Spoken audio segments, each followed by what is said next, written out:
Pada hari ini kita ada dua opisi. Yang pertama daripada saya sebagai Ketua Whip Perikatan Nasional berkaitan dengan satu bacaan kali pertama, first reading, satu rang undang-undang di dalam Dewan pada pagi ini, iaitu rang undang-undang untuk meminda satu akta untuk meminda Perlembagaan Persekutuan. Satu rang undang-undang ini untuk menjadikan akta meminda perlembagaan.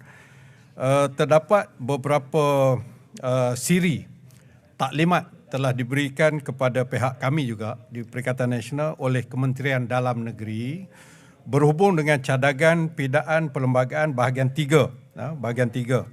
Ini adalah perlembagaan.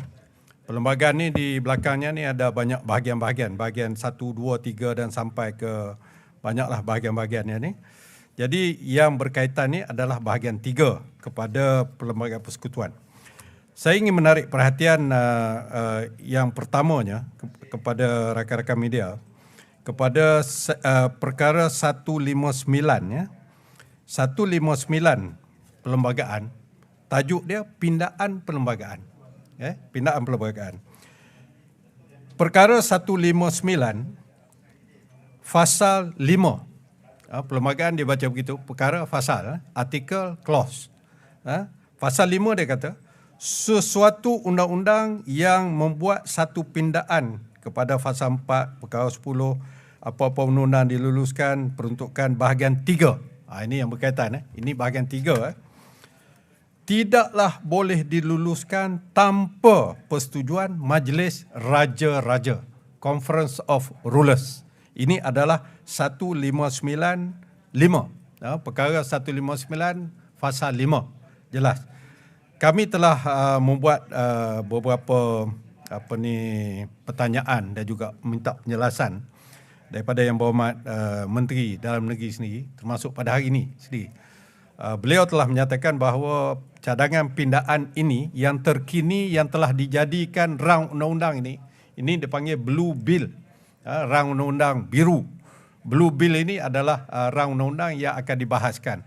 Mengikut Yang Berhormat Menteri Dalam Negeri, dengan penuh hormatnya, with due respect, dia kata pindaan terakhir yang nak menjadikan bil ini telah disembahkan kepada Yang di-Pertuan Agong semasa Yang Berhormat Perdana Menteri mengadap Yang di-Pertuan Agong sebelum mesyuarat kabinet. Itu amalan biasa. Kami berpendapat bahawa peruntukan 1595 jelas, expressly stated, secara tersurat, bukan tersirat, tersurat, expressly stated, ianya mesti mendapat kelulusan daripada Majlis Raja-Raja. Bagi kami, Majlis Raja-Raja adalah mesyuarat Majlis Raja-Raja, 9 orang Raja-Raja dan juga Yang di-Pertuan Negeri. Yang di-Pertuan Agong adalah entiti satu, bukannya Majlis Raja-Raja. Jadi persoalan di sini kepada pihak kerajaan, adakah kerajaan memenuhi peruntukan 1595 ni untuk mendapat persetujuan. Dia kata di sini persetujuan, the consent of the Conference of Rulers.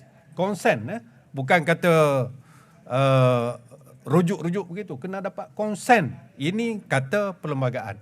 Jadi itu isu yang besar. Isu yang kedua ialah apabila kami mendapat taklimat. Ini taklimat ni panjang, mengambil masa lebih 2 jam saya rasa. Dengan penjelasan daripada jabatan-jabatan di bawah Kementerian Dalam Negeri, termasuklah Jabatan Pendaftaran Negara dan juga KSU sendiri, kita dapati bahawa apa yang telah diberikan taklimat kepada kami, perkara-perkara yang besar dan utama telah tidak dimasukkan di dalam cadangan ataupun rang undang-undang ini. Inilah yang saya tadi dalam Dewan saya bangkit. Setelah Menteri mengemukakan bacaan kali pertama, sebelum disokong kita bangkit, pihak pembangkang bangkit, memohon penjelasan kenapa draft ataupun bil ini berbeza dengan taklimat yang diberikan kepada kita. Sebagai sebuah kerajaan yang katanya ingin mengadakan reform institusi termasuk parlimen, sepatutnya libat urus itu adalah antara perkara yang penting. Jadi dalam libat urus diberikan perkara yang lain, yang sampai yang lain. Kami order yang lain, dapat yang lain. Itu musim sekarang ni. Antara perkara yang amat besar yang tidak dimasukkan di dalam perlembagaan ini adalah perkara yang berkaitan dengan anak dia panggil anak terdampar, foundling baby. Foundling baby ini tidak dimasukkan. Kami telah diberikan taklimat bahawa bayi-bayi yang dijumpai terdampar, yang tidak tahu asal usulnya dan sebagainya, pada masa ini ianya secara automatik menjadi warga negara apabila ianya disahkan lahir di satu tempat dalam persekutuan dan isterinya bermustaltin, reside atau resident di kawasan itu, dia menjadi warga negara secara automatik. Apa yang dicadangkan sebelum ini, kami pun ada prosedur selepas pindaan. Yang dicadangkan ialah dia ada istilah perlembagaannya KKU, kuat kuasa undang-undang, force of law. Yang satu lagi by registration. Force of law ni maknanya warga negara automatik. Bila lahir dalam keadaan itu, automatik mendapat warga negara. Dicadangkan oleh kerajaan sebelum ini dalam taklimat kepada kami ialah ianya tidak boleh secara automatik, mesti melalui pendaftaran. Pendaftaran by registration. By registration ni maksudnya dia kena ada permohonan, ada siasatan, ada laporan-laporan yang menyokong, supporting documents dan sebagainya.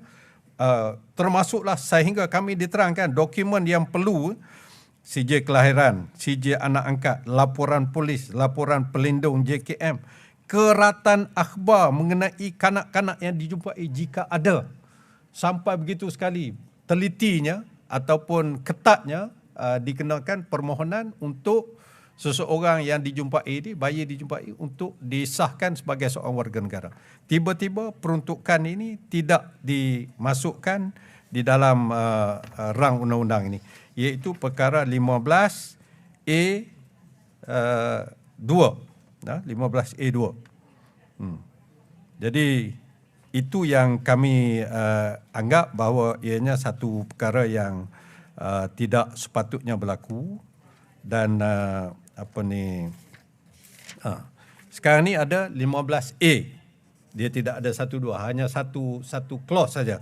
15A dicadangkan di sini dimasukkan pindaan baru perkara 15A2, iaitu perkara yang saya sebutkan tadi.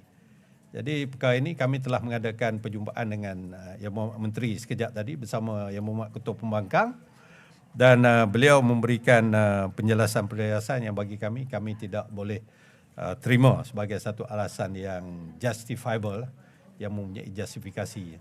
Termasuklah konsen persetujuan daripada Majlis Raja-Raja, dan juga kenapa ianya tidak dimasukkan pindaan yang dicadangkan. Apabila dia mengatakan yang dibentangkan ini cadangan, dia kata yang ni yang final. Itu dia panggil you shift the goalpost. Dia tukarkan tiang gol. Itu tak boleh diterima lah.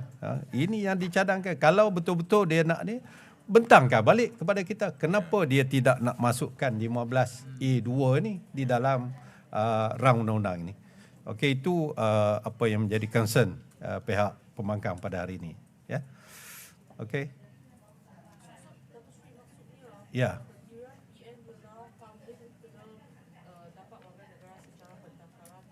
Ya.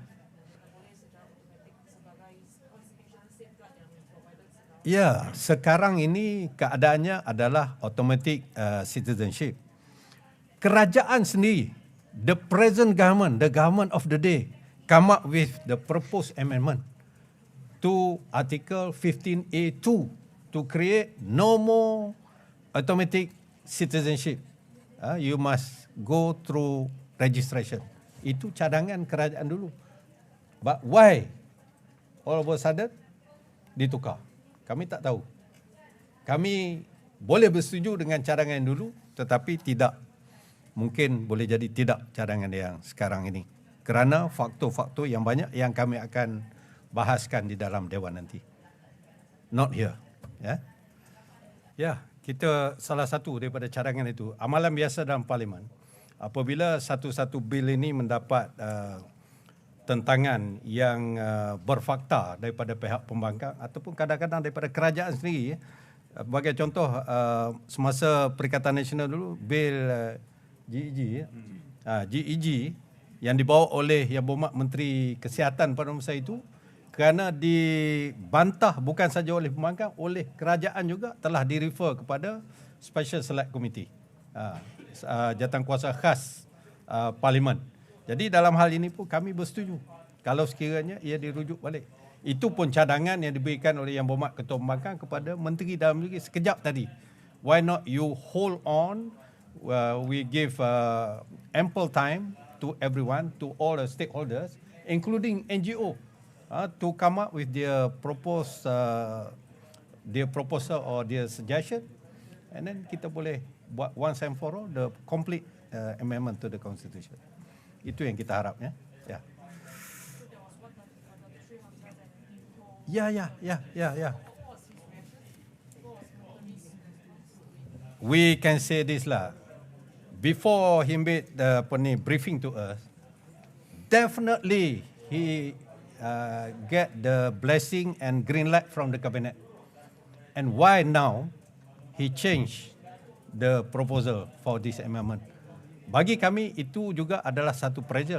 Could be a pressure from the cabinet itself, or certain quarters in the cabinet, in the government itself. We don't want to mention who lah, but we presume he received pressure from certain quarters, either in the government or in the cabinet itself. That is our presumption. Okay. Thank you.